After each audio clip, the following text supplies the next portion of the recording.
¿Cómo estáis, gente? Pues me ha dado una locura y es que he pensado en grabar una serie de capítulos a modo de podcast, pues explicando cuestiones esenciales de la historia. Unos capítulos los voy a comentar yo y en otros pues voy a tener algunos invitados. Así que vamos a empezar por un capítulo que podría ser el principio de una serie de muchos cambios y es la revolución industrial. Bueno, ¿por qué digo que la revolución industrial es el principio de muchos cambios? Como bien sabéis, tendemos a explicar que es el cambio más importante de la historia de la humanidad desde la revolución neolítica. Porque con la revolución industrial van a, haber una serie de transformaciones estructurales, una serie de transformaciones sociales muy importantes. A partir de la revolución industrial va a aparecer un crecimiento económico más intenso y más sostenido, gracias a ¿qué? Al crecimiento de la productividad. Es decir, la productividad en la historia de la humanidad tenía un papel, mínimo en lo que es el crecimiento económico. Y a partir de este crecimiento económico también va a haber un crecimiento demográfico muy importante. Como os decía, van a haber transformaciones estructurales muy importantes y van a aparecer innovaciones tecnológicas como en el textil, en la siderurgia, en el transporte, etcétera, etcétera. Y luego, una cosa que yo también le cuento mucho a mis estudiantes es que van a haber transformaciones organizativas. ¿Por qué? Pues porque la fábrica no existía, no existía el concepto de trabajar en una fábrica y organizar los recursos humanos. Esto es algo que se va a comenzar a practicar ahora, ¿no?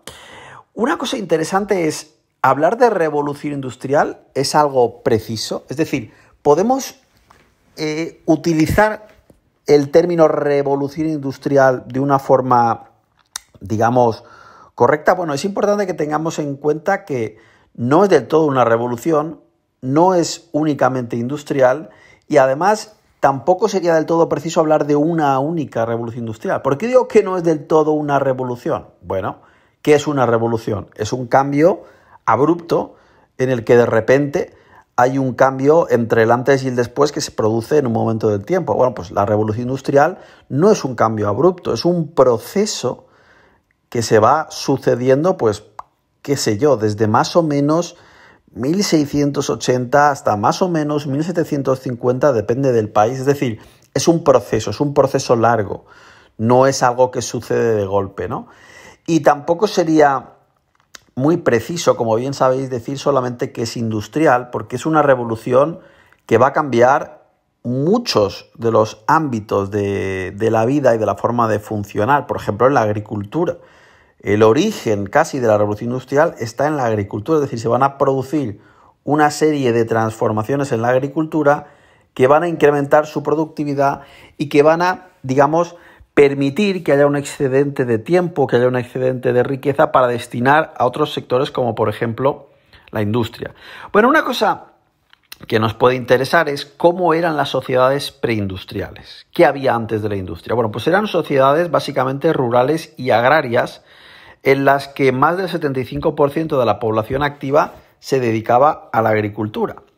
Otra cosa muy importante es que la familia era la unidad básica de producción y que la mayor parte de la producción se destinaba al autoconsumo. Además, antes de la revolución industrial, el crecimiento demográfico era muy débil. ¿Por qué? Porque había una elevada mortalidad y además habían periodos de mortalidad extraordinaria. Como bien sabe usted, querido oyente, pues las grandes epidemias, por ejemplo, ¿no? Además, también habían frenos preventivos que descendían la natalidad en ciertos momentos, ¿no? El crecimiento económico podríamos decir que era débil o rozando a nulo, porque no había desarrollo tecnológico. ¿Qué pasa si no hay desarrollo tecnológico? Pues que el crecimiento económico que había era un crecimiento extensivo. Es decir, si una sociedad crecía, pues básicamente era porque se extendía en un mayor territorio. Si pensamos en la época de los imperios, ¿cómo crecía el imperio romano? ¿Cómo crecía el imperio español? Pues ampliando sus territorios, básicamente, ¿no? Y además, ¿cómo era el marco institucional previo a la revolución industrial? Pues era un marco desfavorable. que dificultaba el uso eficiente del capital, la tierra, el trabajo y de las mercancías.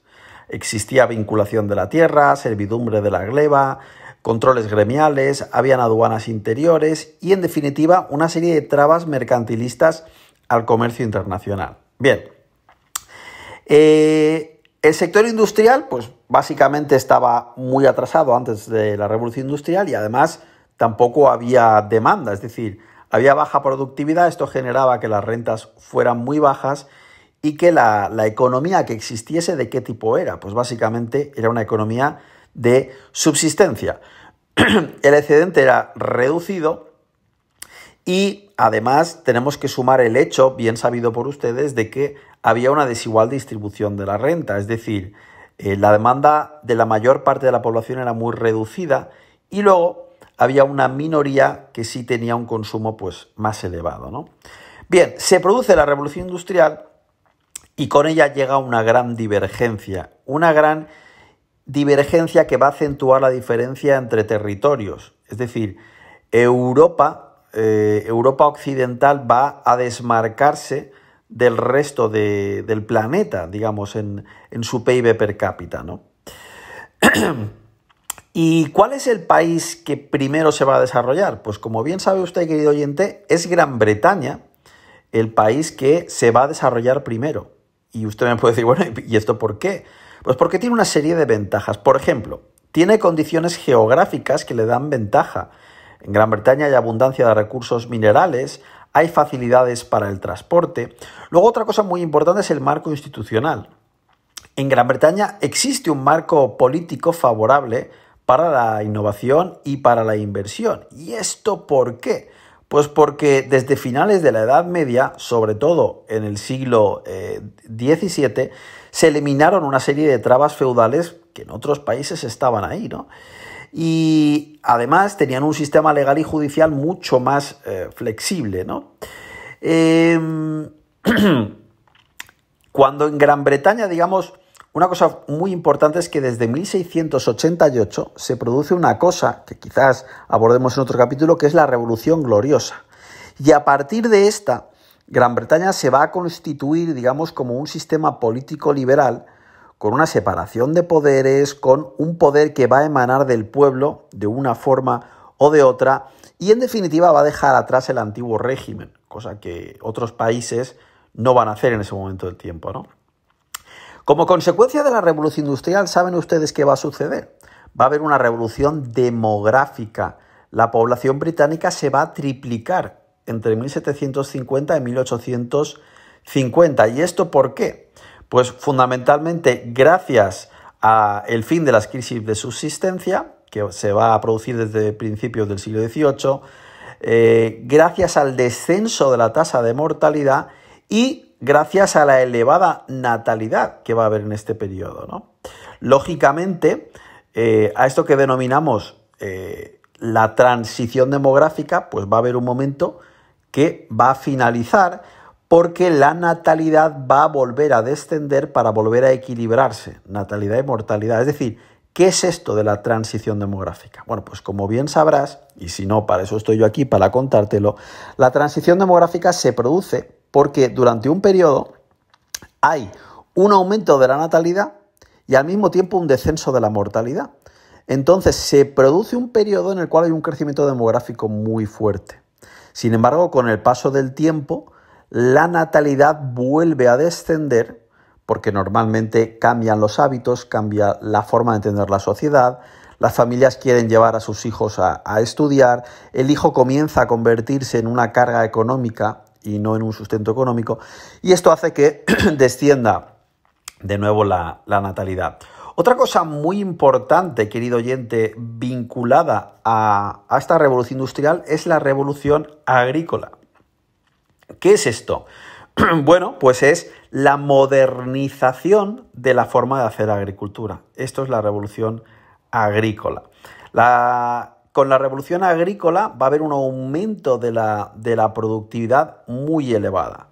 ¿Cuáles transformaciones podríamos destacar en Gran Bretaña? Pues algunas como, por ejemplo, el cercamiento de las propiedades, la difusión de nuevas técnicas de cultivo. Por ejemplo, se empezó con el barbecho, del barbecho se pasará a sistemas de rotación cuatrienal, aunque los sistemas de rotación dependerán de los países, no es lo mismo en unas regiones de Europa que en otras, se va a avanzar mucho en la selección de semillas también. Una selección de semillas que, digamos, sería el inicio de lo que hoy llamamos los transgénicos, es decir, semillas que son más favorables para unas u otras condiciones. Va a aparecer maquinaria también, arado de hierro, máquinas sembradoras, segadoras, trilladoras, van a haber mejoras en la ganadería, etcétera, etcétera. ¿Sabéis? Hay una cosa que me resulta muy interesante, y es que dentro de estas teorías de por qué la revolución industrial comienza en Gran Bretaña, pues hay una propuesta que ya conocerán algunos de ustedes, que es la propuesta de Robert Allen.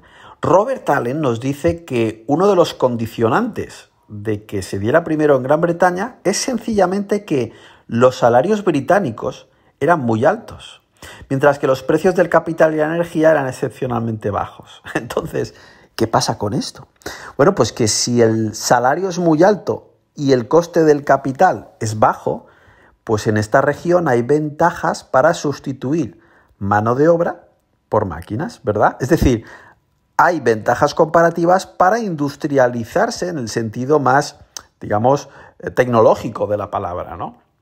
Bien, es una teoría que me resultaba, por lo menos, a destacar, ¿no? Oye, ¿y qué sectores podríamos decir que son los sectores líderes de esta revolución industrial de Gran Bretaña? Pues tenemos el textil algodonero, tenemos la siderurgia, como, digamos, sectores fundamentales, ¿no? Y una cosa que me resulta muy interesante es que existe un debate entre cuáles fueron los efectos a corto plazo de la revolución industrial, porque a largo plazo, pues todos los efectos pues son positivos, un aumento de la renta, una mejora de la esperanza de vida, pero a corto plazo, ¿cómo vivieron las familias ese cambio, ese proceso? Pues hay un debate en tanto a que resulta ser que las condiciones de vida del inicio de la revolución industrial fueron francamente duras. Duras porque había trabajo infantil, las jornadas laborales eran muy largas, no había días festivos, las condiciones en las fábricas eran malas, la accidentalidad laboral era elevada. Bueno, pues en ese sentido, un indicador objetivo de que realmente no se vivió muy bien, ¿sabéis cuál es? El retroceso de la talla. Es decir, la talla promedio de las personas que vivieron esta revolución industrial, digamos, entre unos nacimientos y los siguientes, disminuyó, siendo, por ejemplo, en 1760, 1,71 m y en 1850, 1,64 m. Estamos hablando de la talla media de los reclutas de entre 20 y 23 años. Es decir, oye, que han encogido. Lo han pasado tan mal que lo han encogido. Y esto es un indicador objetivo de que las condiciones en ese momento pues fueron muy duras, ¿no? Bueno, la revolución industrial se produce en Gran Bretaña, pero luego se va a difundir por gran parte del mundo, ¿no? Porque, lógicamente, Gran Bretaña va a destacar, se va a convertir en un país líder y otros países quieren seguir esta estela de éxito, ¿no?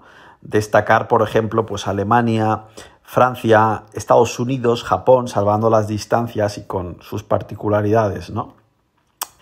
¿Qué factores condicionaron que la revolución industrial se difundiera más o menos o con mayor éxito o con menor éxito? Bueno, pues una de ellas ya la hemos comentado, ya la saben ustedes, y es el marco institucional. Es decir, si bien eran países con un sistema político liberal, si eran países con un antiguo régimen, etcétera, etcétera, ¿no? El papel del Estado también es muy importante. En otros países que no son Gran Bretaña, el Estado tuvo que salvar algunas de las, digamos, dificultades que su país podía tener, ¿no? La abundancia de recursos naturales también fue muy importante, el tamaño del mercado y la disponibilidad de capital físico y la influencia del exterior. Como os digo, los principales países que se industrializan en el siglo XIX, aparte de Gran Bretaña, que ya tenía un cierto nivel de industrialización serían Francia, Alemania y Estados Unidos. Y posiblemente usted, oyente, me dirá, oiga, y Japón, Japón también. Lo que pasa es que Estados Unidos y Japón pues, son revoluciones un poquito más tardías, ¿no? Y a partir del último tercio del siglo XIX, la industrialización va a avanzar por el sur y por el este de Europa. Efectivamente, aquí tendríamos, por ejemplo, el caso de España, ¿no? Que es, muchos autores hablan de que España pues, tiene una revolución tardía o que no se acaba de industrializar. Bueno, lo cierto es que verdaderamente esto es así porque estamos hablando de España en su conjunto. Pero realmente hay regiones de España que sí que están industrializadas, ¿no? Bien, como os digo, Francia es un modelo peculiar de industrialización. Se retrasó frente a Gran Bretaña, sobre todo por factores institucionales. En la Revolución Industrial de Francia es más rural, está más diversificada, tiene más peso de industria de bienes de consumo y productos de alto valor añadido, y las empresas por lo general son más pequeñas. En Francia el apoyo del sector público estuvo muy presente en la construcción de infraestructuras. Francia fue más proteccionista, mientras que Gran Bretaña es, digamos, un referente ideológico de digamos, el libre cambio. Y además en Francia se tuvo que poner en marcha también desde el punto de vista del Estado, desde el Estado, un sistema de educación superior técnico, ¿no? Alemania. En Alemania, digamos, destaca la industria pesada. Alemania no se industrializa ¿hasta cuándo? Hasta la segunda mitad del siglo XIX. Destaca quizás por la tendencia a la organización en cárteles. Y como bien saben ustedes, el Estado también va a apoyar mucho la construcción de infraestructuras, va a aplicar medidas proteccionistas, sobre todo a partir de la crisis finisecular que veremos en otros capítulos. Va a promocionar productos alemanes en el exterior y va a poner en marcha también el Estado un sistema educativo público de carácter técnico, ¿no? Por supuesto, querido oyente, Alemania tiene una diversidad regional muy importante. La industria está sobre todo en el oeste, ¿no? Además van a poner en marcha algo súper relevante y es un sistema pionero de seguridad social, sobre todo a partir de 1880.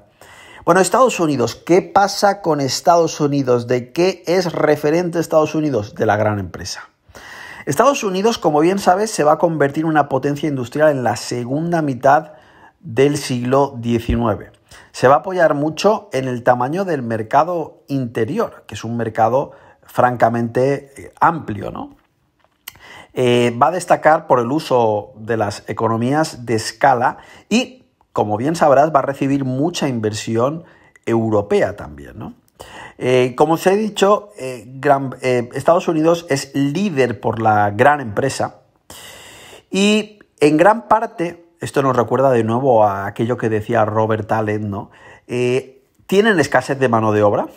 Y esta escasez de mano de obra provoca elevados salarios, lo que genera que la mecanización sea más rentable, porque van cortos de mano de obra, ¿no? Japón, un caso súper particular. ¿Daría para un capítulo de podcast? Pues por supuesto, Japón es un caso súper interesante. Se industrializa en las últimas décadas del siglo XIX y primeras del siglo XX.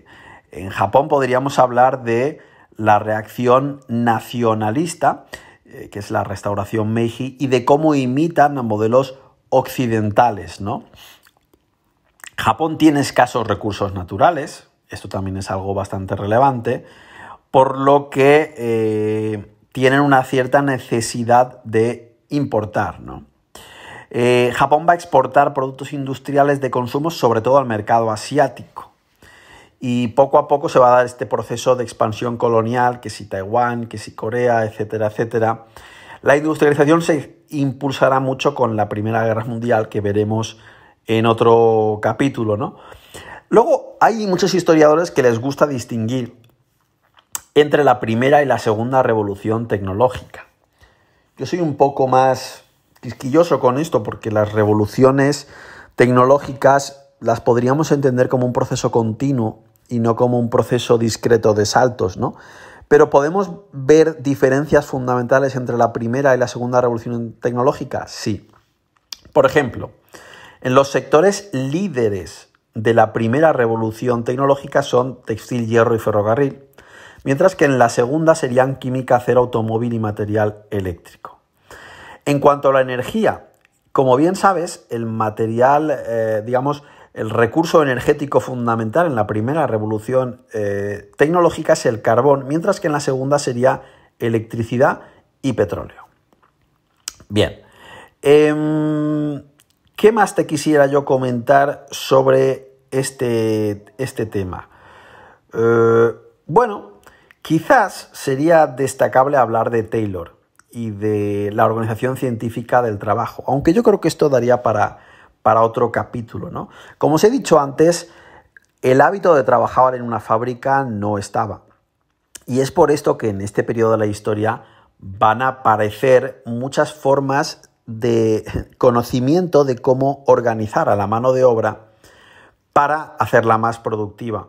Hablamos de fragmentación, especialización, el trabajo en cadena, dar primas por rendimiento, y hay un referente en todo esto también muy importante que os sonará quizás, ¿verdad?, de la fabricación o de la compra de coches, que es el gran Henry Ford. Seguro que lo conocéis, ¿no?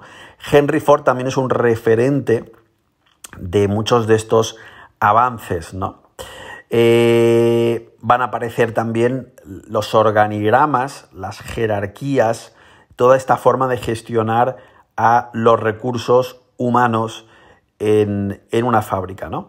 Y la verdad es que no quisiera hacerlo ya mucho más largo, llevamos 21 minutitos, así que, bueno, pues yo creo que podemos acabar este capítulo aquí. Y pues nos vamos viendo, o mejor dicho, escuchando, porque ver, no has visto nada, en siguientes capítulos, ¿verdad?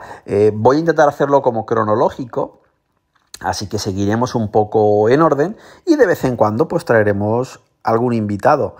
Si lo estás viendo en YouTube, ¿sabes qué puedes hacer? Puedes dejarme un comentario, de tal forma que podemos ampliar, porque esto, como bien sabes, pues es algo de lo que podríamos hablar durante mucho más tiempo. Yo a mis queridos estudiantes, que por cierto, si eres uno de mis estudiantes y me estás escuchando, un caluroso saludo, a esto se lo explico durante más o menos unas 3 horas, en una sesión o 2 sesiones de clase, ¿no? Así que aquí nos ha quedado súper condensado. Por eso, ¿qué puedes hacer? Déjame un comentario, mándame amor, yo qué sé, tío, quiéreme un poco, ¿verdad? Venga, hasta otra.